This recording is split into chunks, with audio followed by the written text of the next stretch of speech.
Captain Shaw gets his Tasha Yar moment. Data gets a therapy session with Counselor Troy. Worf falls asleep. And Anton Chekhov quotes his dad. Hello, everybody, and welcome to The Seventh Rule with Cirroc Lofton.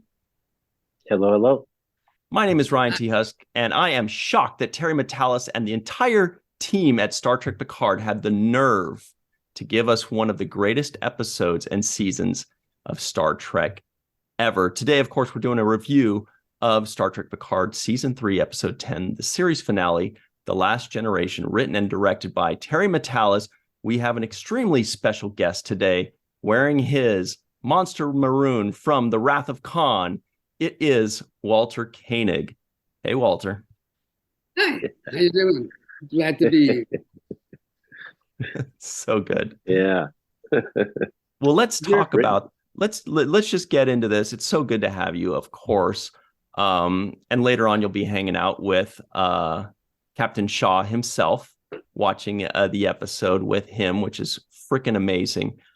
Can you just walk us through very quickly how you were approached by the good people at Star Trek Picard to do this work as Anton Chekhov? Well, actually, it's not a terribly exciting story. You know, I've had experiences with Star Trek along the way that were far more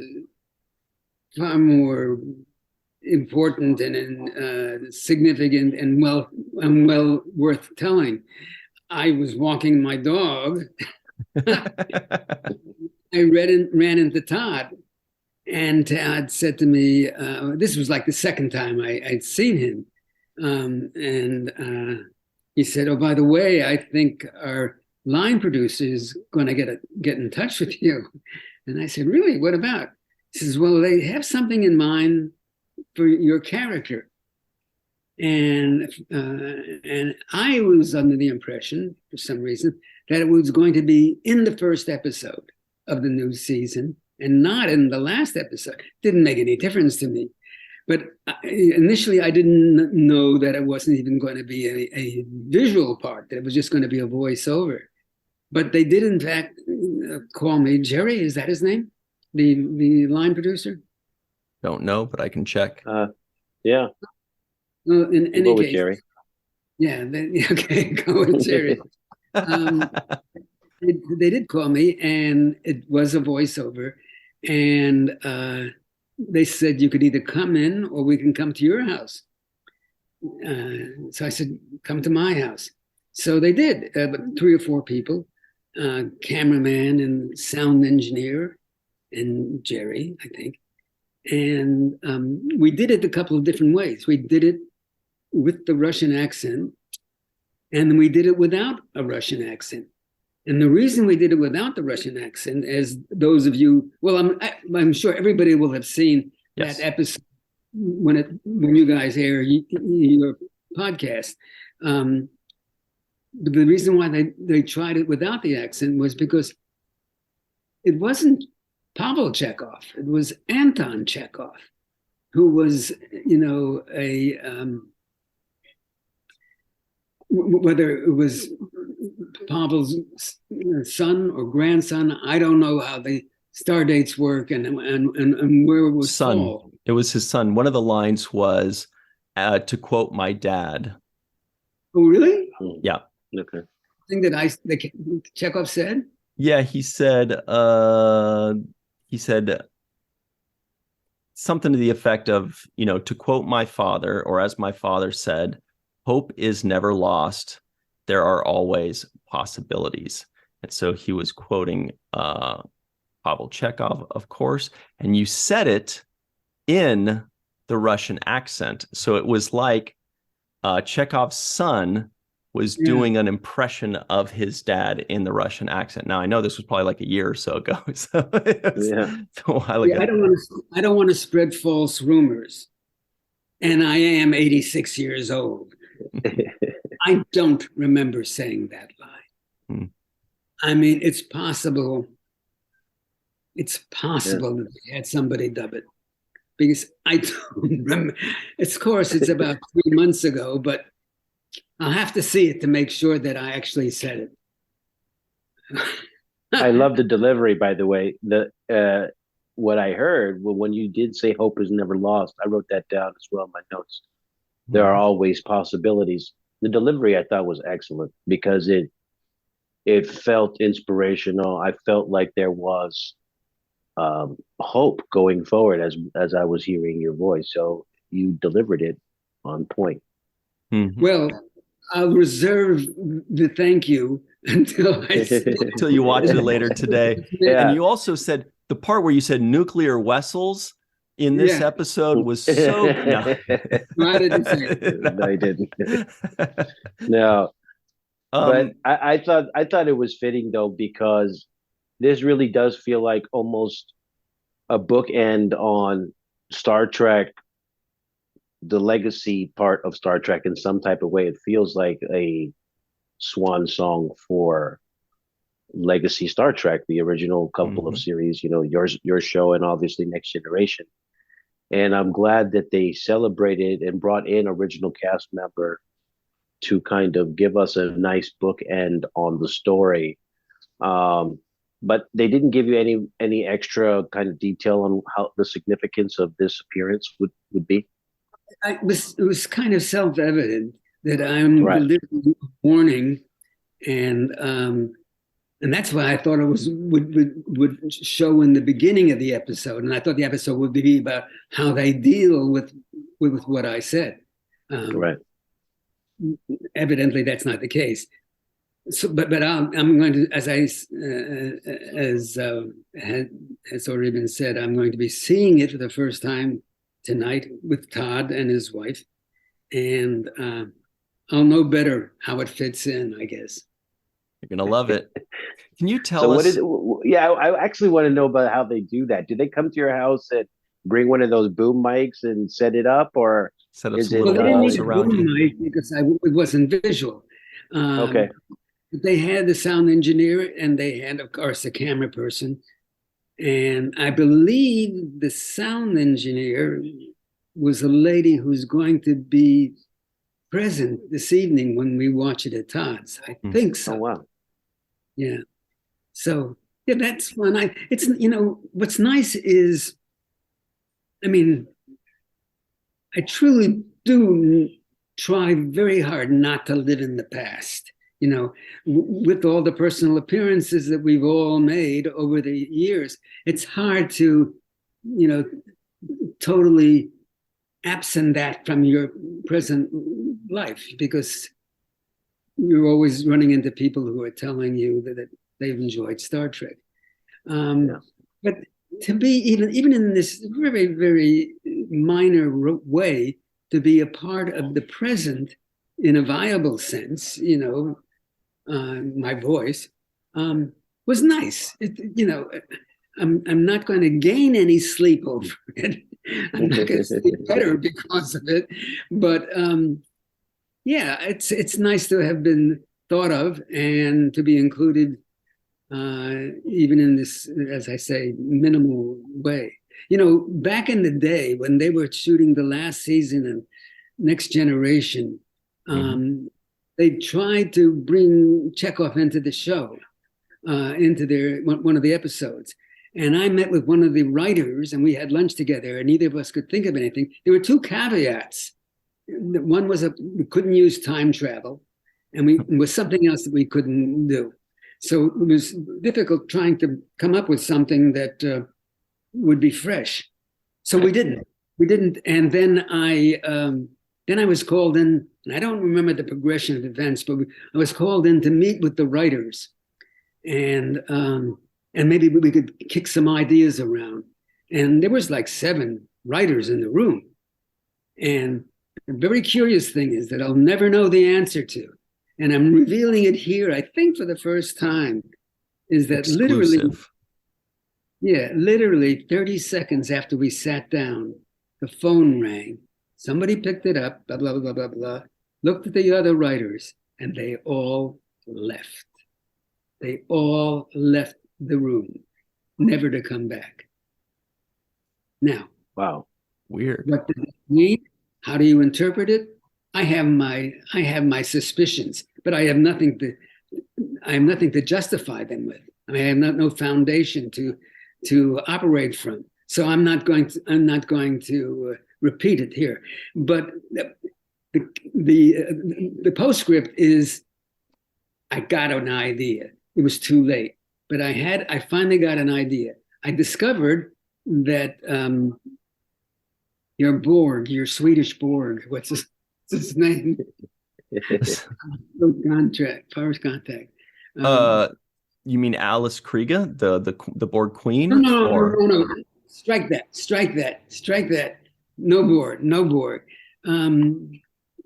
The Klingon. Worf, yes, of course, Worf. Worf evidently had a relationship with Chekhov's grandparents. I learned that after the fact, and I came up with an idea as a consequence of that. And the idea would have involved not Chekhov, but a hallucination. That Worf becomes ill, and he hallucinates Chekhov on the bridge of the Enterprise. And then there would be a story for that episode that would go with it. So that would have worked, that would have circumvented the two prohibitions and made a story possible. That's really cool. I'm guessing the second thing was probably no holodeck, because they're like, we've done the past, the going in past, going, time travel, and we've done the holodeck. So maybe those were the two that they couldn't do. But Walter, one of the very special things about your appearance in this episode was the name Anton Chekhov. Yes. That obviously was named after Anton Yelchin, who played Chekhov in the 3 Kelvin movies in 2009, 2013, and 2016. He passed away tragically at the age of 27, much too young, but you knew him. You did get a chance to meet him. Can you speak on what kind of a person he was, just for anybody that didn't get a chance to? Sure. What I know, and it really is limited to a couple of hours of conversation. I was invited to come to the set while they were shooting one of the films. I don't remember which one it was. And they either called Anton or he had a late call, one of the two. But he came and we sat for 2 hours and we talked. Very bright, very articulate, very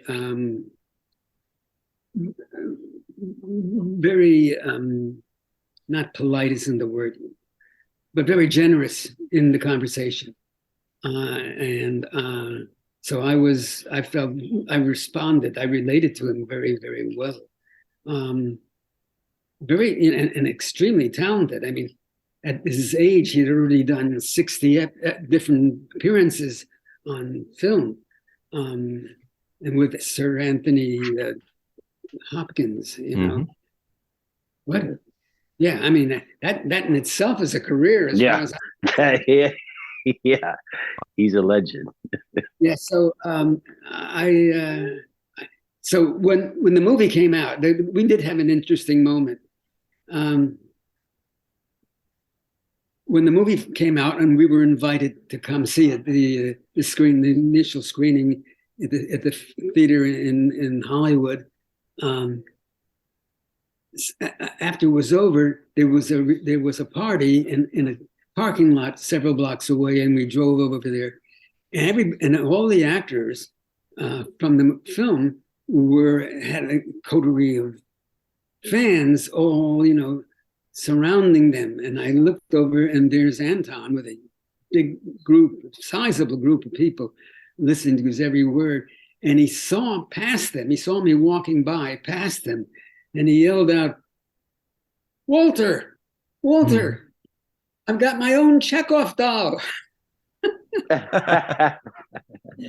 I thought was great. I mean, here he is being fawned over, and what he chose to speak about was his Chekhov time. That's cool. I know that's an exciting moment, though. I remember getting my first little action figure. I was excited about that little toy because I grew up playing with action figures, and I finally had my own. So it's got to be cool. A special moment for anybody. Yeah. Walter, do you have a Chekhov action figure? Sure. I have a whole bunch. Okay, good. Just making sure. I'm 100% sure. I have about 40 figures. I think the Hallmark figures, the tiny little ones that go on the Christmas trees, are very well rendered. I think that they are among the best rendered, I think, for all of us, as any other. Mm-hmm. Do you and I'm sure you get this, but I just wanted to hear from you. Do you get people that identify specifically with the character's Russian background? Do you get people that come up to you and identify with that aspect of being an immigrant? Nope. This was the most non-controversial Russian ever be on television. Right. Yeah. My mail, of course, was all from young kids, from preteens, on line paper and pencil. And they were more interested in my hair, my woman's wig that I wore for 7 episodes, than they were in anything political, socio-political. Right. Which was the intention, which was Gene Roddenberry's intention. He was looking for a character that the young kids would identify with.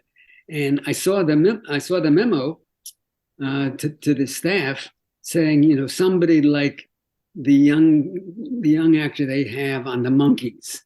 So that was their inspiration. Davy Jones was their inspiration. Mm-hmm. Mm-hmm.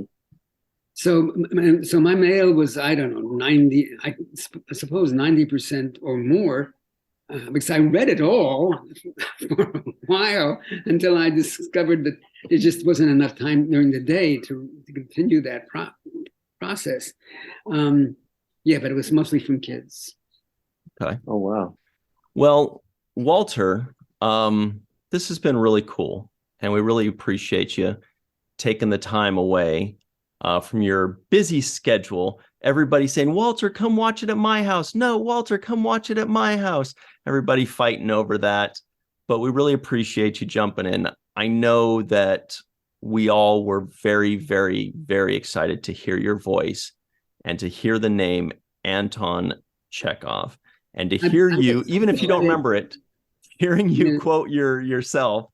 But thank you so much for taking this time to join us and for saying yes when Star Trek Picard said, hey, you want to try something? Yeah. Yeah, thank you, Walter. And thank you for paving the way for all of us that have now different, paths that we've been able to make in the Star Trek universe because of the foundation that you and your castmates laid down. And I think that's just a tremendous service you did, all of us who have been employed and have had a life and a career based on the foundation that you and your castmates and production and Gene Roddenberry laid down. So we owe you all a debt of gratitude. And I just want to say one more thing, if I may. I don't want to disillusion anybody.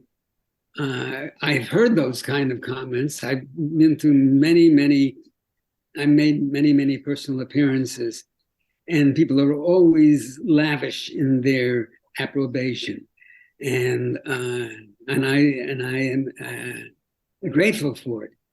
But we've got to remember that what we all are actors, and we did it initially to get paid, to get paid for a performance. We love performing, but that is not an unimportant part of the process. And I don't want folks to think that this was some kind of humanitarian sacrifice on my part, being involved in Star Trek, because people view Star Trek with a kind of an aura and a sensibility that would tend to make us be more important than we really are. Ultimately, we're actors. I mean, I never made a terrible horror movie, but if they had offered me one and paid me significantly, I probably would have done it, unless it was really grotesque. But so I just want to make that point. Ultimately, I'm just another guy out there, and that's very humble of you, Walter. But I still say that if it wasn't for you guys being able to pull it off in a way that the audience related to, you won the fans over. Ultimately, the people respond, and it's the people choose what they elevate, what they like, and you gave them a choice that was sensible to them, and that has carried on to this day, and that's the impact of the work you did. We've all done work as actors, but very few times does it leave this kind of an impact on people, where decades later they still celebrate the work, and that's just a tribute to the level of greatness that all of you collectively put out there. So I think that there should be some credit to you for laying down the foundation and giving us a universe of world building that is still having worlds built up on top of it. And you started that world, and I appreciate my own effect that it's had in my life. So once again, wouldn't be here if it wasn't for the foundation that you guys laid, at least in this particular realm of discussion in sci-fi and Star Trek. So I thank you, Walter. You've been just an amazing ambassador too, as a human being, and just a gracious person. So those are the reasons why we love you. Those are the reasons why 50 years later, everybody still talks about it and wants to see you, because you're just that good of a person, and we appreciate that about you, Walter. So thank you. Hear, hear. That's it. I'm good with that. That's it, everybody. You heard it here first. Walter said, "I don't care about the money. I just want to pave the way for young actors." Mother Teresa over here. Thank you so much, Walter. But everybody, stick around. We're going to be talking all about this awesome episode, and please go tweet Walter out and tell him what an amazing job he did, and echo Cirroc's sentiments about him being a superstar for us for 50 years and making lives better, because he really did, all jokes aside. So stick around, everybody. We'll be right back on the Seventh Rule. Hi there, everybody. Welcome back to the Seventh Rule with Cirroc freaking Lofton. Hello. All right. Here come the trivioids of the day. And they go a little something like this. Anton Chekhov quotes his dad. The Borg hit a transwarp conduit inside the gases of Jupiter. Data hates the Borg. Riker had no idea Worf's sword was so heavy. Worf falls asleep. Captain Shaw gets his Tasha Yar moment. Worf is an honorable maverick. Data gets a therapy session. Troy looks up getaways. Data witnessed an ensign feeding his cat the other day. Geordi initiates the Enterprise's shutdown sequence. Riker misses Majel Roddenberry's voice.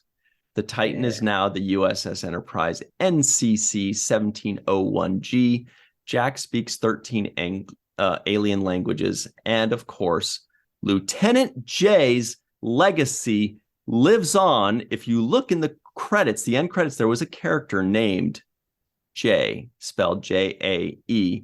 That must be Lieutenant J's offspring or grandson or grandson. It was Christopher J something. Anyway, those are the trivioids of the day. Really cool, though, that Tracy Coco's character lives on. She had a character named after her. Okay, Lieutenant J. So, yeah. Man, this episode wrecked me. And there are a lot of people online saying this episode destroyed them. There were terms like ugly cry. There were just, again, Terry Matalas had the nerve to utterly obliterate Star Trek fandom like this. And I'm livid. But what did you think, not having seen 7 full seasons of The Next Generation, but you've seen plenty of it. We've seen almost all the first season. How did this hit you?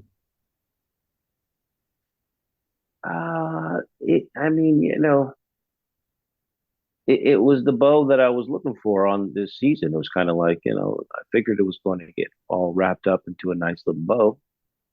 And we got it. I just, at this point, I'm looking at the chemistry between the characters and the actors, and they've worked together so long. At this point, I feel like they know each other so well, and those are the things that I look for. So yeah, this was the capstone on just really one of the best seasons of Trek that we've seen in since these new iterations have kind of spawned. And I think this season, Terry Matalas really went all out and gave the fans what they wanted. Yeah, he really did. There were a lot of emotional beats. And for me, I was surprised at how happy I was. And I think this is my biggest takeaway for this episode. I was surprised at how happy I was that they all lived happily ever after. I feel like that was kind of the big theme. And you never know. A lot of times in Star Trek Nemesis, Data dies. In Picard season 1, Picard dies. There's death, there's pain, there's sadness. Spock dies in the Wrath of Khan. There are all these things that happen. At the series finale of Deep Space Nine might as well have had the Sisko die, because for all we know, he's kind of in that in between. But I was surprised at how happy I was at they lived happily ever after. You know what I mean? It was just it was exactly what I wanted, and I didn't know it. So thank you to them for that. Yeah, they had me for a moment, though. I mean, there was a moment when I thought that Jack and Picard were both gonna just kind of ride off into the Borg sunset or whatever, in that Matrix place that they were standing in. At some point, I was thinking, oh, are they about to, disconnect from the rest of us and just go ahead and, follow each other, father and son, into the green matrix? But it didn't turn that way. I thought the shot of the ship kind of floating over them and beaming them out was really cool on a director's point of view from Terry Matalas. I thought that was a pretty awesome shot. It kind of felt like more of a UFO abduction than a usual conventional Star Trek beam up, right? Yeah, I kind of got that feel because they were hovering directly over. But yeah, they gave us a lot. I would have liked to seen the Borg Queen a little bit more mobile. Yeah, because it seemed like she was like fixed. She was crazy looking. What the heck? I was like, whoa, the Borg Queen is a monstrosity. Wow. What the heck? But I will say, to your point about the UFO abduction, for me, it was the scene right after that, when you're seeing the Borg cube explode. And as that's happening, my mind immediately says, I know what's going to happen. We're going to see the Enterprise come out. And I even knew the exact track it would take. Yeah, the exact, because that's just kind of what I don't know if that's just like something in film that we were trained. I was waiting for it too. But I knew exactly where it was going to come out and how it was going to loop around. Like, I don't know. We've been trained to know that is the direction that it takes, right? And even still, I was looking for, I was like, okay, here it comes. It's going to do this thing. Even still, when it did it, it really hit me emotionally. Still, even though I literally knew exactly. And it's just, and that's kind of the thing where a lot of times people say you're not going to write anything new. Everything's been done before. Everybody can write something good or have a great idea that's been done. But the key is execution. And they executed that so beautifully, especially with the shield. I didn't imagine, the visualization of the shield protecting them. And that really made it even more beautiful. This tiny ship flying with that little shield around it. Oh, man, I was in love. Yeah, the little blue shield. But I had some questions too. Like I kept seeing the formation that the Borg / Federation ships were in, and I kept wondering what the hell is that formation? It almost spelled letters, like it looked like Greek letters or something. Like theta or one of them. But I'm like, what are these? What is this formation about? I think I know the letter you're talking about, like a circular letter with a line through it. Yeah, I don't know what letter that is, but it's like a circle with a line through it. Yes, exactly. I think it's theta, but that's really interesting. I was wondering, are they trying to spell like a something? Is this what are these formations about? I couldn't see the geometry and why that would be the attack formation that you would use. I don't know. So theta, you know what it is? So theta, let me just pull this up real quick. Theta, you are right, is this kind of thing where the line goes through it, but that's more horizontal. Right. It looks like it's phi or phi, yeah. But that's the one. This is what it looked like, right? This one right here. Yes. Yeah, I didn't even think about that. I wonder if that was done deliberately. I couldn't understand the formation. Like what, I don't understand why you would have a circle and then the line going down it. Aren't some of the ships in the way of the others? Like with that line, not if they're in unison. If they're all together in unison, and that was what that new, technology was to keep everything together. So no matter what direction they go, or how fast or how slow, they all move together. Theoretically, this is something that is new to Star Trek, and it's got to be so tough to come up with new things in Star Trek, like new technology. Like Star Trek Discovery really has it tough because they're so far into the future that they have to come up with stuff that's like mind-blowing to people that are already used to technology that's 400 years from now. And so this was, I guess, a new invention, and it's tough. They had another new invention in this episode that I thought was pretty nice. Whoever came up with this idea deserves a pat on the back. And that was the phasers being turned into transporters. Absolutely. Exactly. Yeah. Whoever did that was like, oh, that's genius right there. And as a matter of fact, why wouldn't you constantly do that? Once you have that ability, instead of killing a bad guy, for example, you could literally just transport them right to jail. So like, let's one ask shot, you're in jail. The people that are watching right now, I feel like I've seen that once before, but I can't picture it. I know for sure it was done in one of the very first episodes of Voyager. The Vidians would do it. They would like shoot somebody, but they would transport specific organs out of people, and that's what happened to Neelix. But I feel like there was something else also done, and maybe I'm thinking of a different franchise, but everybody let us know in the comments below if that has ever been done before, or if the Vidians with the organs is the only time. Because it's certainly new to the Federation, and 7 of 9 did say that.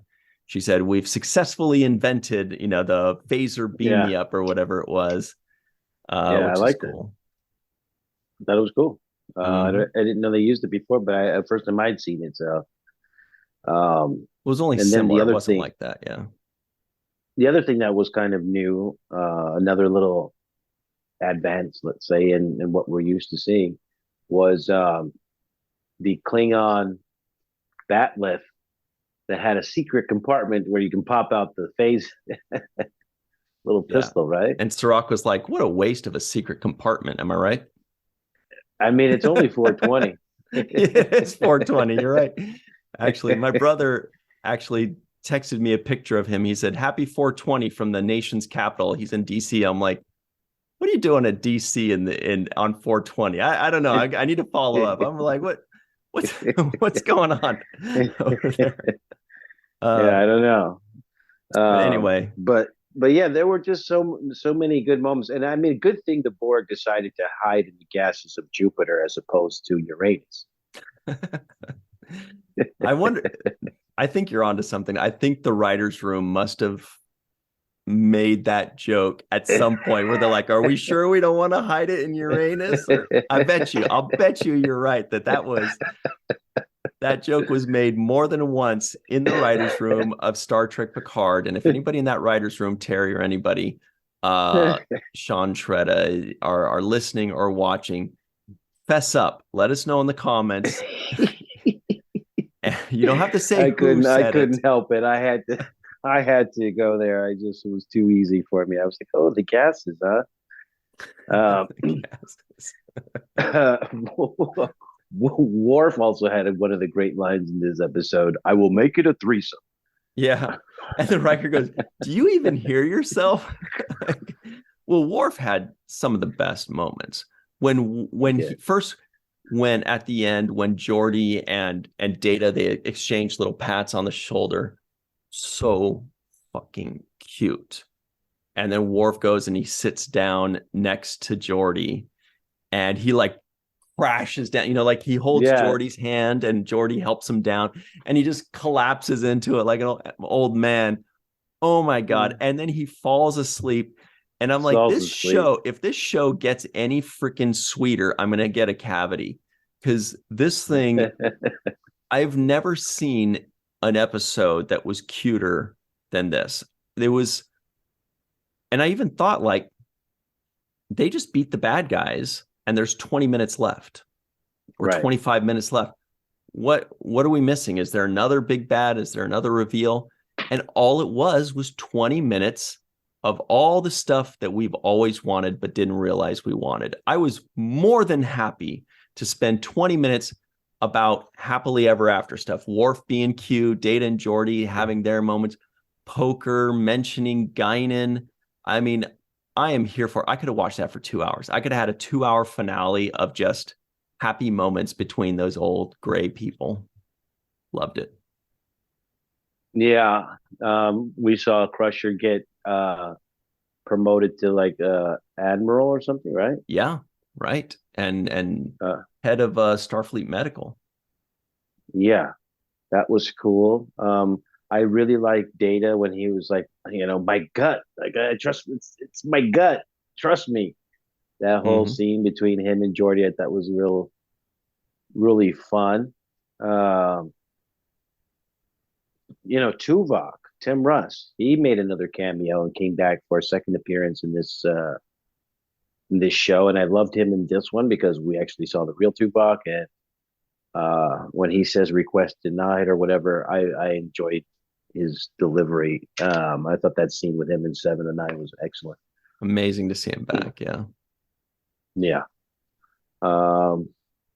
Yeah, they just gave us a lot of everything. They gave us what we wanted, and they wrapped it all up in an hour. It was pretty amazing. I thought the same thing. Wow, there's 20 minutes left, but the 20 minutes was, for kind of where are they now or where are they headed, in the near future type of exposition so that we can see, the real kind of wrapping up of things.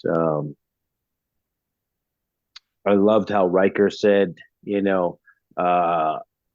when he says, you only have a minute, Riker. And he's like, well, he's given me this, he's given me all of that. The least I can do is give him a minute. I thought that was just like a really cool, beautiful, tie up for all their adventures together. The moment when 7 of 9 takes over the ship and tells the crew, that one guy's like, look, I was just working at a deli. I poor bastard. That dude's like, I don't know any. I just, I don't even know. And she was like, look, we're fighting for all of our families and everything that we know.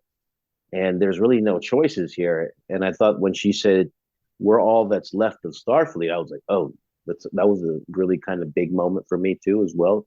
It kind of,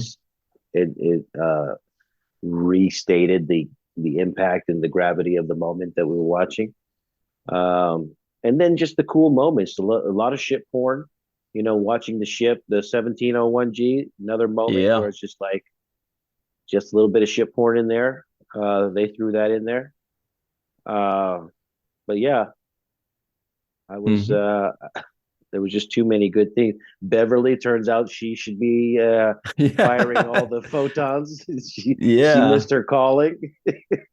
A lot. She said a lot has happened in the last 20 years, and they're all like, tee-hee. I liked and what I expected and what I was very happy that we received was that everybody got their moments, right? Worf got his funny moments, Riker, even Deanna Troi, who wasn't getting a ton of lines on the bridge, even she gets her big moment of, wait, I know where they are. Because Riker says, Imzadi, I love you. Oh God, that was such a beautiful line. He says, I love you, Imzadi. We'll be waiting, me and our boy. Great stuff. I mean, there were just so many beautiful moments, and all of those beats hit right. Tuvok and 7 of 9, that hit right. Every moment, every sweet moment between Riker and Troi, or Geordi and Data, or Worf and Riker, every one of those moments really stuck the landing. Worf was he said whoever leaked this information is an honorable maverick. There's just too many. There were too many moments in this. Also, our good buddy Don Crandall messaged us to let us know about Data's limerick. If you'll recall, when he said there was a young lady from Venus, he started that one in like the second episode of The Next Generation, The Naked Now, when they were all drunk. So that's why he said something like, I should like to finish the limerick one of these days, because like he tried it in the second season. 35 years later, he tries it again. They won't let him. Let the poor man say a freaking limerick, you guys. Also the maybe Carrie will finish the limerick for us. I was thinking that, the picture that Jack had in his new quarters of Picard and Crusher is actually a real picture of Patrick Stewart and Gates McFadden at some kind of event or something, and so they use that as like a moment. So that was really cool. And then Q shows up at the end, by the way. I mean, there's just everything. There's too much to cover. That was a really crazy ending, dude. Just Q popping up. I was like, that's unusual. Basically giving me a ... to be continued at the end of this episode. Basically, they're saying, hey, you want more, and now we're going to kind of force you to want more by giving you a little teaser. So not only do we see a new crew, a new captain, and her new first officer, Jack Crusher goes into the Nog, and Wesley Crusher accelerated ensign program, right? But now also Jack Crusher is now the new favorite toy of Q. He's moved on from Picard and he goes over to Jack. So suddenly we've got the makings of a new series, just like that. Yeah, and we have Rafi back as the number one on the and you can see the combination of them work really well. I love the way Rafi works with 7 of 9. They have good chemistry together. I love the scene with Data doing the therapy with Troi, when Troi is like, hey, you went over an hour again. And she was looking at Kafar. This was another thing Don Crandall pointed out. Kafar, they mentioned that in one of the episodes. Let me see. He's got it specifically. But they did mention Kafar before in a previous episode. Where is it? I don't know. Anyway, so it was mentioned before, and that's the one that she ended up clicking on. So that's a very interesting little throwback there. The crazy thing is she was actually on Priceline because I saw Shatner's little band string on the bottom. It was in season 3, episode 2, The Next Generation and Disengage, when they mentioned Kafar and Kafar Prime. Yeah, sponsored by William Shatner and Priceline. That's hilarious. That would have been a nice little pull in there. But no, they just kept they just kept it going. It was a very good episode. You know, I'm glad they also came back, and I was going to, at some point, I was like, so what's up with the changelings? You know, halfway through this episode, I was like, well, yeah, like what's up with the changelings? Like they can't just give us the changelings infiltrating Starfleet and then not follow that storyline up. And they did. They actually gave us a moment where they showed that they had Crusher had addressed the changeling issue. So I thought that was another well-placed tie-up for the audience, because it was going through my head, and I'm sure Metalis was like, hey, we got to tie this up, so let's put something here. So they did a good job of doing that, and kudos to them for wrapping that up too as well. So we're going to jump over to our free-for-all in just a second, but here's a trivia question for everybody listening. This was also just sent in by Mr. Don Crandall. The question is,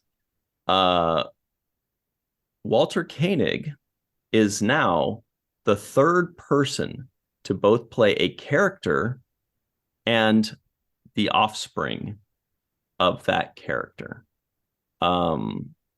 He's the third one. Two other? Yeah, who are the other two? We're going to ask that of the people in the free-for-all as well. And on our way out, we'd like to give a very special thanks to Homer Frizzell, Dr. Anne-Marie Segal, Eve England out in Wales, Yvette Blackmon-Tom, TJ Jackson-Bey out in Missouri, Bill Victor Arucan, Titus Mohler, Darlena Marie, Dr. Mohamed Noor, Tierney C. Dieckmann on a post, Anil O. Polat, Joe Balsarotti, Mr. Mike Gu, the enigma known as Dequeue, Neil Akasaka, Justine Norton-Kertson, Dr. Stephanie Baker, Carrie Schwent, Faith Howell, Edward Foltz, my live from Tokyo, the Matt Boardman, Chris McGee, Justin Weir, Jake Barrett, Jane Jorgensen, Henry Unger, Allison Leach-Heid, Jed Thompson, Steve Case, aka Joe Bugbuster, Sycamon the 8472s, that and also, of course, never forget Dr. Susan V. Gruner and Jason Okun. All right, everybody, stick around. We're going to hit that free-for-all. We're going to give you the answer to the trivia question, and we'll be right back on the 7th rule. Oh, hi there, everybody. Didn't know you were there. This is the free-for-all. Of course, Cirroc Lofton is here. We are joined by some of our very good friends. Goldu Scott Jensen, look out. We've got the Matt Boardman, who worked on Top Gun Maverick, by the way, and Discovery in the Orville. We have Eve England out in Wales wearing her Tuvok Rocks shirt, because Tuvok rocks. Melissa Longo is here wearing a 10 Forward shirt. Pretty rad. And we have Steve Case. Everybody's like, is that Joe Bugbuster? Yup. That's me. I'm actually wearing an F-22 shirt. Nice. Wow. Oh, that's Top Gun-ish. Yeah. Yes, exactly. Mm-hmm. I didn't have an F-14 shirt, which would have really been a Top Gun. That would have been it. We've got, I'm trying to remember, there was a mountain lion that died. Wasn't it called P-22? P-22, yeah. Okay. Anyway. Okay. Because the F-22. That's only because P-23 was taken. Sorry, Cirroc, you're usually so much better at jokes. I know. You're getting Ryanitis, where you're just saying, just see what sticks. I blurred it out now. That's the way to go. I got to run it by. It's the most fun. Yeah, it gives us life. So here's the trivia question sent in by Mr. Don Crandall. That's D-O-N, not D-A-W-N. There is a Don Crandall, D-A-W-N. That's why we have to say that legally. The question is that, look, Walter Koenig is now theoretically the third person to have played a character and that character's offspring. Mm. Who are the other two actors to have done this? Well, Denise would be one of them. Data. Nailed it. Definitely. Yeah. Denise Crosby. And what'd you say, Melissa? Oh, well, and Brent Spiner. Yep. There it is. Very good. So now, everybody, the question is this. Are there more than three? Maybe like could you consider Trip Tucker? Because they made a clone from him that he I don't know. There's got to be another one in there. Anyway, Well, they sort of did that with Picard because he's in his second body now. Oh, Mhm. yeah, that too. That's he's a golem now. Oh, and we had a non-appearance mention, Guinan, of course. That was cool. It would have been nice if she was in that last scene. That last scene, Been yeah, I was Beautiful. looking for her. So good. it was Especially super because long. they made it look like she was in the room. They were like, "Man, Guinan is just giving us a hard time," and I'm like, "Well, where is she?" She went to the restroom. She'll be back after this scene. You and know- I have a question. Yes. Oh, sorry. Yeah, No, please. Doesn't Martok count as a Nam too? Yes. House of Martok. You're right. Very Mhm. good. oh, very good, Mhm. very good. Yeah, But that last scene that last shot when they were just watching them play poker. Yeah, there it is. Yeah. I could have watched that for 30 minutes. I literally would not have been bored watching that for 30 minutes. Eve England is like, you're crazy. I can tell. She's like, I was bored in 15 seconds. But anyway, I thought I could have just. It was very hard. yeah. It was beautiful. Like 30 and with minutes. the Not for music. me. I did like the table. It was very cool. Just Oh. them Yeah, 'cause laughing it was and lit from enjoying the each other's bottom. company. Yeah. The backlight on the table was nice. What about Three's Company? I would have Regal liked if while they were at that table that they were sharing stories. I thought they could have easily said, "You remember that time you slept with Tasha Yar?" Like Everybody like remembers that would have been Yeah. the moment to say those kinds of little lines and drop Totally. those things. You know? Oh, You know what I man. was picturing? That's great. I was picturing that, I was just picturing like what's going on actually while they're filming. Director's like, okay, action. And the director's going like, okay, now, Terry Metalis.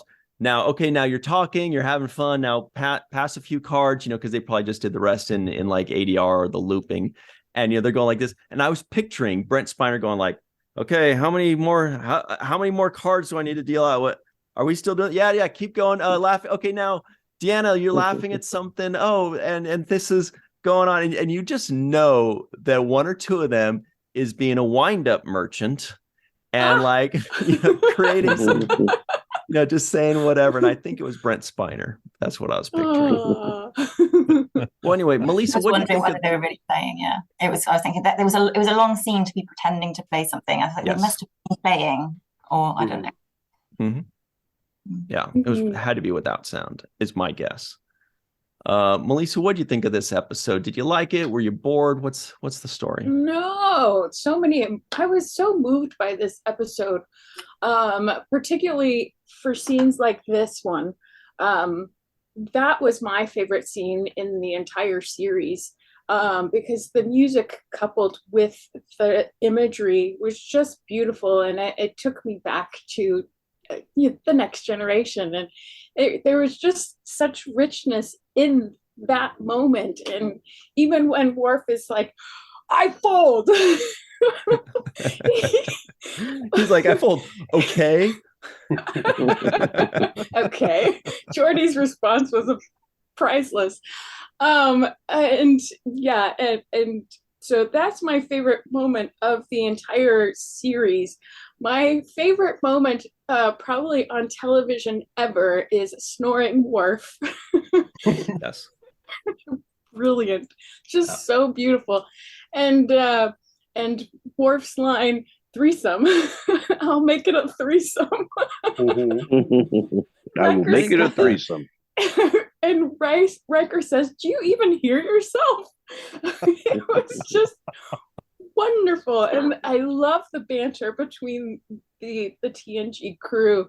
There's just this connection between all of them that is so believable and so beautiful and rich, and I love it.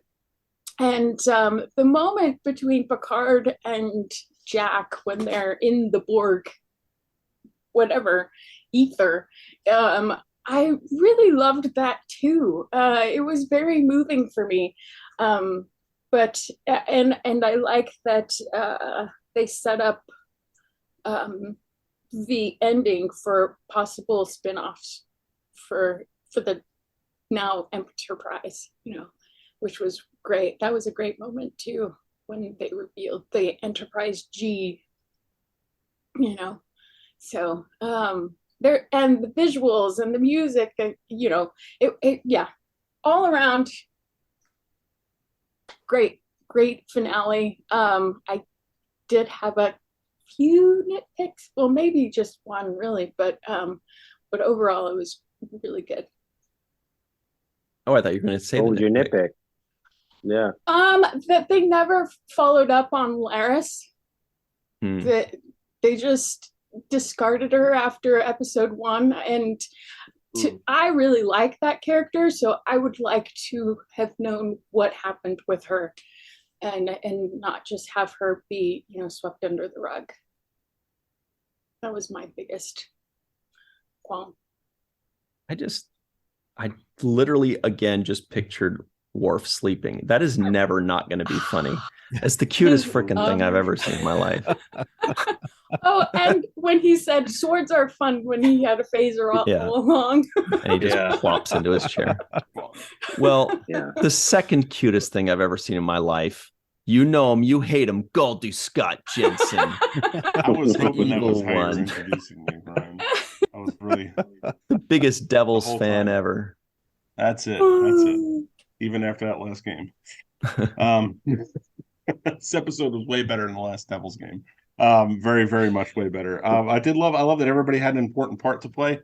I was trying to ignore the whole boomers versus millennials subplot that was going on here. Everybody that was young being taken over by the Borg. But I like that just from a standpoint of the kid that loved the show when he was young, that I didn't see a bunch of my favorite characters get wiped out, because they were hinting that they might not make it through. Got all the way to the end. I loved everything that Worf had to say, but particularly there are 2 turns of phrases that a Klingon never admits to knowing: defeat and farewell. I feel like at that moment, the Worf that we have been watching, this character, we've got to watch him more than most other characters on Star Trek. I feel like this is finally where Worf needs to be. He's finally gotten to the point where he's at peace with himself, and there's nothing he's fighting anymore. There's nothing he's trying to come to grips with anymore. And I absolutely loved him. And I loved when he and Raffi had that moment in her quarters, because that almost felt like they could be together. Yeah. Like it felt like it was a happy hug. Yeah. Yeah. I mean, and for the fact that he actually finally hugged somebody, and it wasn't like one of those weird, hover hugs on the side or anything like that. I love that. And he says, continue to be a warrior of peace. And I absolutely love that line too, because I feel like Worf has come such full circle from how angry he was when way back in the beginning of TNG and all through DS9 and where he's at now. But yeah, definitely loved a lot of it. I did have a little bit of a weird spot with Raffi's resolution, though. How suddenly her ex-husband and son are like, oh, you saved the galaxy. Sure, we don't care, all the stuff that you did. It's cool. Come meet your granddaughter all of a sudden. So I would love to see a spin-off for obvious reasons, but also spin-offs to explore stuff like that. What's it going to be like when your commanding officer's your ex-girlfriend? What's it going to be like when, you're on this Enterprise with these, what did they say? The thief, the pirate, and the spy? Yes, love that. Makes the Enterprise G. G stands for gangsta. Because gangsta. The OG. Nice. Gangsta right there. So God, please give it to me. And then that post-credit scene, unbelievable. So I loved it and wish I could have more. Maybe they could surprise us with a season 4 or a spinoff. Either way, I'm cool. Yeah. What do you guys think? Is there going to be a season 4, or you think it's more likely there's a spinoff? Spinoff. I don't think so. Spinoff. I'm voting And- for spinoffs. I mean, It I'd was- love to see another season, but Yeah. I think it's going to be at least one spinoff. I think so too. Yeah. Hoping. Well, Matt Boardman is here. He knows more than he's saying right now. But what'd you think of this episode? It hit all the right notes for me. I mean, I tweeted this. This is how you stick the landing. You know, it's always funny to me that you watch a series and it's like this great fun adventure, and then they get to the last episode and it's like writers don't know how to end a series, you know. And to me, I absolutely love All Good Things, because for me, it's like we're just closing the window on this, where, you know, the series is us peeking in on the lives of these characters, and then when it ends, we're just kind of closing the window, and I like to know that they go on and they're doing their thing, right? And All Good Things did that for me. This did that for me as well. But I love, you know, the overall season was about family, and that last scene of seeing them sitting around the poker table, it brought back some memories of the DS9 finale, when everybody's at you know, in the holodeck there in the holosuite saying their farewells and everything before we head off into the not so fun stuff. But I love that overall sense of family. I love seeing the Picard arc, where, you know, as we're reviewing season 1, where, you know, see the first episode, he's telling Riker, hey, you know, can you help me out around kids, because I don't want to make an ass out of myself. And now he has a son, and he's saying, this is what, I'm gonna get teared up. This is what I've been missing from my life, and didn't realize that is that void in my heart that I have been searching for my whole life. And now I find that, you know. And as I never used to be this way. Let me tell you, I never used to be this way. And then I had kids of my own, and it's just like, why am I leaking? But more so, you know, recently, as I see my son's going to be 18 this year, and I'm not. Trust me, I'm not old enough to have an 18-year-old son. But I love that family connection. I love that the Next Generation cast has been friends during the time that they were on the Next Generation, that they maintained that those relationships off, and then now they had this chance again, and it's like you see it again. And that, to me, that's what I think helped make this season so magical, and this episode as well. Awesome. Thanks, Matt. Eve England is out in Wales, staying up super late for us. There's no way she's going to miss this. How did you feel about this amazing episode that you loved very much? I think it's interesting for someone who's not seen all of TNG, because it definitely didn't hit those emotional notes that I think everyone else here and probably watching, and I know on social media, are getting, because I don't connect enough with those characters yet, because I'm only in, you know, season 1, and I think, you know, I think they relied on, and I totally get this was entirely the purpose of season 3, so you can't really criticize it for that, because that's what it was trying to do, and I think it did that really well from everyone's reactions to it. Because I don't think it set up the characters in such a way that I really felt that strongly for them by the end.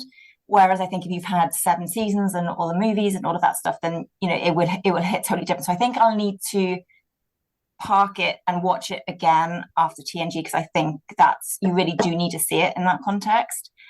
But apart, you know, putting that aside, I really like the way that they presented the Borg this time. And I obviously haven't seen much of the Borg, but I loved how they portrayed them as they had become more than just this alien species, or, you know, system that just assimilated. They weren't really evil necessarily. That was just what they did, to becoming these really vengeful, we want to, you know, annihilate. It wasn't, you know, they would, and how it was, and how in their visual, you know, they were skeletal, they were like rotting flesh, like zombies, how that kind of symbolized how they had just evolved into this real villain, I think, and really loathed character as a whole. So I would have liked to have seen a bit more of that, I think, and brought that in a bit earlier, maybe, because I felt that was really cool how they did that, and how, you know, it almost had like sort of, you know, the rise to power of the Third Reich kind of thing, where you have a victory from one group of people, then that kind of leads others to do horrible things, you know, and you had them, you know, pairing up with the Dominion, etc. So I thought that was really interesting. And I kind of, what I would have liked to have seen, and maybe they could do this in some other spin-off in some other way, is when we had Shaw talking about his experiences with Picard on Wolf 359.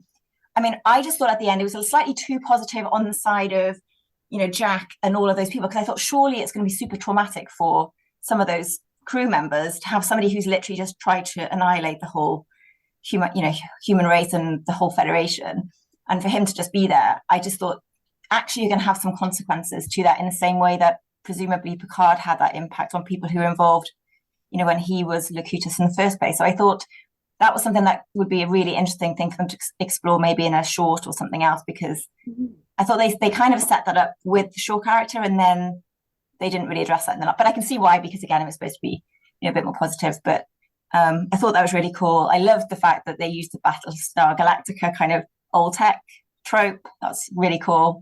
I did love all the fabrics that they had in their rooms with those chairs. I was like, wow, I want those chairs. The design of the ship and those rooms was just beautiful. Yeah, Cirroc and I couldn't stop talking about the fabrics all season long. That is just, we had to edit a lot of that out. However, thanks, Eve. Great stuff. That's really interesting. Cirroc and Eve are the only two people, you know, on these free-for-alls and on the show that haven't seen all of The Next Generation, as far as I know, or at least a good chunk of it. They're both in finishing up the first season, so that you two have a very different view of this than the rest of us. The rest of us, just seeing Riker again makes us like want to cry. Well, you guys are like, oh yeah, I just saw him in episode 19. It wasn't very good, of Next Generation or whatever. Riker was flirting with some lady who he had no business flirting with or whatever. Anyway, moving on to a man that pronounces skeletal as skeletal, because that's the way it's supposed to be pronounced. Steve Case. So your face. Not sure where that reference comes from. What do you think of this episode? Okay. Oh gosh. Well, I have seen all of the Next Generation episodes. What I hadn't seen was the J.J. Abrams movies, which I had intentionally avoided because they didn't really seem to be set up for folks who knew and liked Trek. But I did recently go back and watch them, and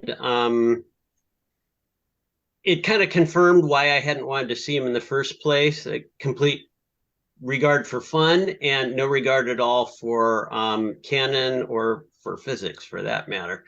But it was fun.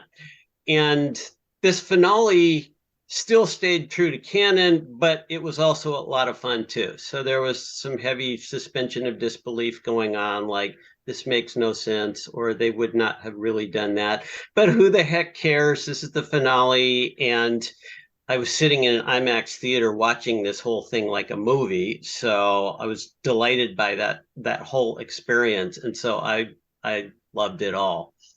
Some things I picked on, like, as the Borg-controlled fleet is moving in on space dock in this weird configuration, and I thought, what does that mean? Is it because these Borgs are brilliant and that's the most effective possible configuration to lay out the ships? No. Maybe I'm seeing kind of letter Q here. Could that mean something?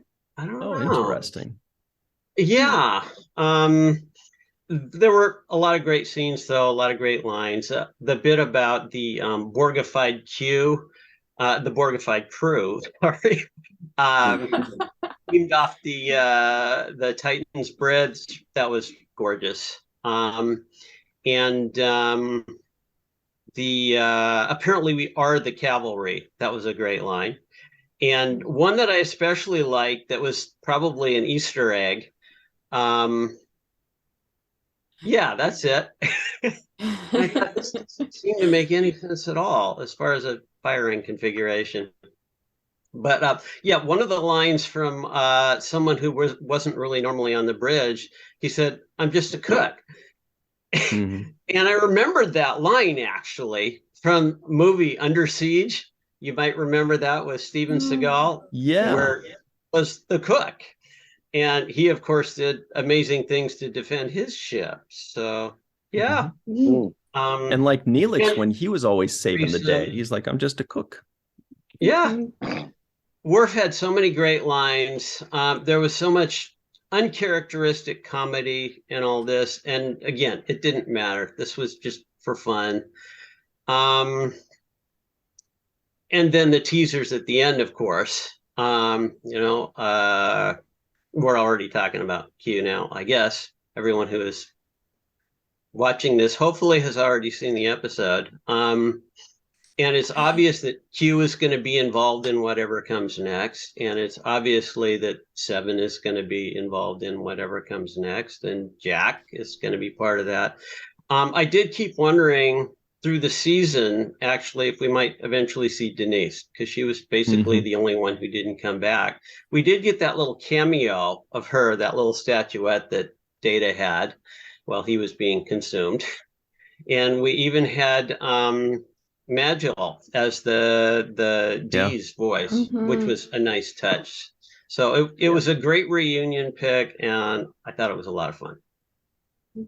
It's great hearing Major. And then Riker says, I missed that voice. Remember when he's walking away? Oh, Yes, love that. beautiful. And then it always makes you wonder, like, if that was written in the script or if Jonathan Frakes was just like, I miss that voice or something like that. No, he wouldn't have heard it while they were shooting. So scratch that, actually.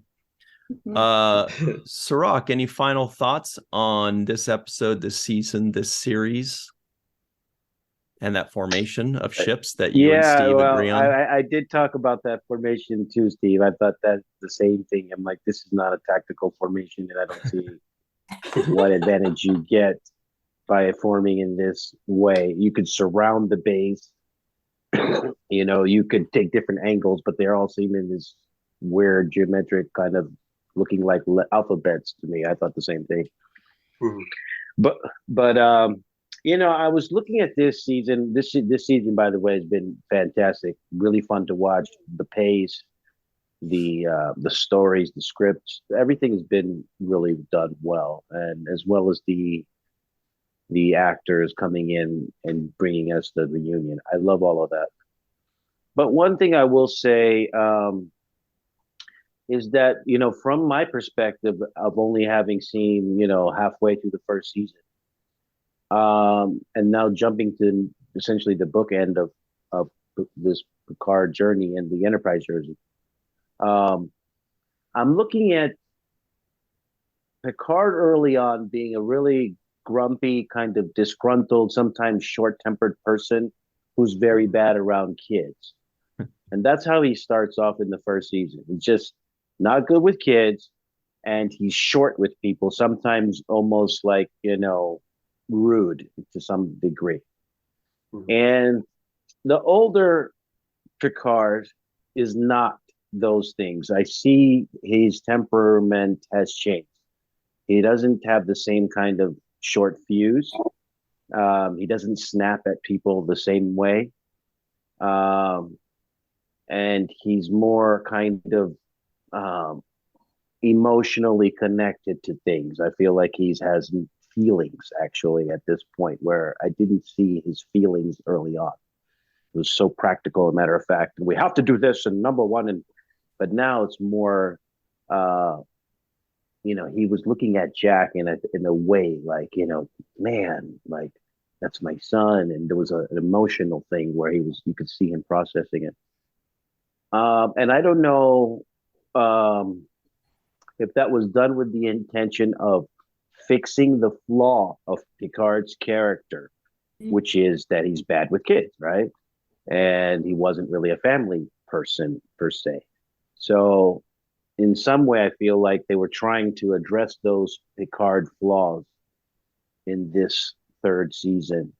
to round out our vision of him, so that we see him also as a good parent and an emotional person who's still willing to sacrifice himself for the benefit of the ship and for the others, but in this way it's more emotional. Mm-hmm. And so they did a good job of trying to repair those things that I've seen that I dislike about Picard now in the first season. And I think that the maturity has definitely shown better decision making, in my opinion, and also better ability to communicate with his or relate to his crew. But in closing, I'll say one of my favorite moments is the moment when Riker, Picard, and Geordi are standing on the bridge for the last time, and they ordered the power to be shut down, and they're walking off stage with the lights down, and that was kind of like it was like Sam Malone closing down the bar at Cheers for the last time, and you just it's just like you see that happen, that it's going to have its story one day, it'll be open for business again one day, but the whole closing of the lights and turning it off and shutting it down, that gave me a sense of closure as well. Just like, okay, I can put this journey to bed because they're putting it to bed, and when they want to ring it back up again, I'll be there right along with them. But right now they're telling me to put it to bed and lay it down. And I felt that kind of a closure in that scene when they're all walking away with the lights off. And I appreciated that moment. I think that it's like a bow. It's like a performer having that moment. And to me, that was the ship's bow. Because the ship is also a part of the story just as much as the characters, right? The actual ship itself. We saw that when we're watching this, the last episode. We realized how attached we were to that ship. Because the voice. Yeah. Well, I didn't really realize that or care too much about ships like a lot of people do. But yeah, Cirroc, it definitely made it clear to us how attached we were to that ship. So it was a goodbye, farewell to the ship as well, to the D, right? And now we're on to the G. which is a fun moment too. It was like, here's a new journey, new adventure, new crew, and I really like Rafi and Seven of Nine's chemistry together. I think they make a good team. And I also like the idea of a woman as the captain and a woman as the number one, which we haven't seen, I don't think, yet. And that's also a great kind of leaving us something to look forward to in the future, like a ray of hope that, we're even seeing more people move up in positions of power. We're seeing more people gain their own power and their own authority. So I really like seeing that upward mobility at the end of this episode too. Yeah, good points. We saw a female captain and female first officer, I think a total of one episode. I think that's what right in the first episode of Discovery. Oh no, I was thinking of Discovery. Initially, Giorgio and Michael Burnham. What was it in Voyager? Where B'Elanna and Janeway were on the shuttle together, and it was their bonding moment. I don't know. I think it was like the second episode or something. But that would be the only other time. But you're right, Discovery is the yeah. But this could set up an entire series of that. And I think everybody wants to see it and is excited. And the way Eve England's eyebrows went up 14 centimeters tells us that she agrees. All right. Well, that's about it. I was personally very happy that it was a happy ending. And I was just, I like the idea of everybody surviving. And I like the idea that they're all living happily ever after and everybody's still out there. And I didn't realize that's what I wanted. I'm like, kill people. Let's see deaths at the end of the movies. At the end of let's do it. Let's do it. Let's get crazy. But this time I was so happy that they all lived on. I was like, wow, this is so good. Oh man. I was very, very, maybe I'm just an old person now. Maybe I'm like, get off my lawn, but no. I loved it. There was a moment I was like, I'm so glad they didn't go Game of Thrones with this. I'm so glad that they didn't jump on that bandwagon where they just kill everyone. Yeah. Not that I was rooting for a little Game of Thrones then. Yeah, you were. You were playing Death Bingo. I'm sorry. I thought Jack and Picard were gonna like sacrifice themselves at some point. There was a moment when I thought, oh, Picard's gonna just step into the Borgs, with Jack, and they're both gonna just destroy themselves with the ship. I for a second I actually thought that's where they were going. To like this martyrdom kind of thing for Picard, but they decided not to. They did the whole, hero beam up rescue thing, but they had me going for a second. I was like, oh, I'm not sure. I don't know if they're gonna make it. We'll see. Our buddy, they didn't. They didn't because Next Generation. I mean, that's always we associate that series with that hopeful vision of the future. I mean, I like to think of the Next Gen era. That's kind of the golden era of the Federation, because then by the time we get to Deep Space Nine, we get a little bit of that, but then we head to the Dominion War, and that's there's that whole fallout post-war of the Dominion War, which was not a pretty thing. Now, obviously that's going to change people. So I think to me it was so appropriate that we ended out with everybody alive and on that very, warm, happy note that they did. I just also throw in that I hope that they don't go down the route where they just assume all changelings are bad. I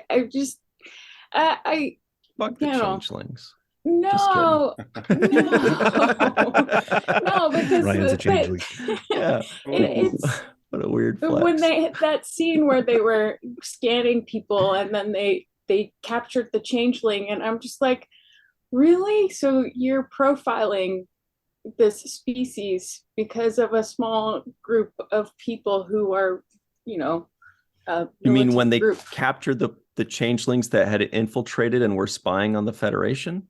No, just at the end where the Borg thing had been eradicated and people were, and Dr. Crusher had done something to their transporters to weed out that, and then they started scanning people physically, and that one guy was a changeling, and they captured him, and it made it look like he was under arrest. That had infiltrated the Federation.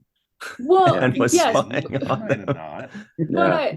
But it kind of felt like racial profiling to me rather than, I don't know. It just seems not a good look to say, well, all changelings must be bad. Yeah, I think and that would have been interesting, wouldn't it? Because they didn't make it clear that only that they were all going to be the bad ones, and whether there are other changelings. I guess. Right.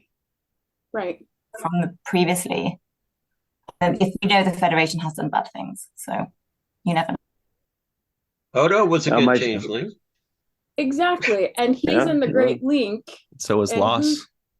Who is, it's not wise to assume that every changeling is part of the Renegade Resistance cell. Yeah. We should see more of that'd be interesting.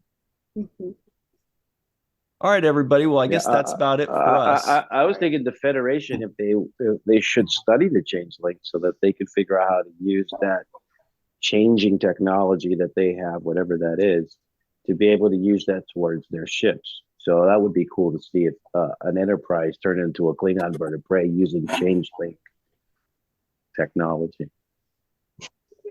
Star Trek Transformers. Yeah. Basically. And everybody in the comments below, let us know your theories and ideas. Do we want changeling biotech so that we can be a bird, an Alvanian falcon? And what do you think if you found changelings infiltrating the Federation? Doesn't mean they're bad, right? Maybe they're just on vacation. Oh, you'd never know. I mean, right. I'm just saying that there's two different groups of changelings, and it's, I don't know. And they didn't kill any of their prisoners. They said they didn't kill any of their prisoners. And let us know if there are any other parent and offspring combinations that we missed, and your final thoughts on what I think is a very, very, very, very good episode and series and season. I was very happy with it. I think a lot of other people are. Tell us your thoughts. Thanks to Goldu Scott Jensen, Matt Boardman, Eve England for staying up, Melissa Longo for keeping us on our toes, and Joe for being the bug buster. I mean, Steve for being Joe Bug Buster. It's very confusing. For myself and Cirroc Lofton and Aaron Eisenberg, everybody, have a terrific day. Thank you very much for joining us. And always remember the 7th rule.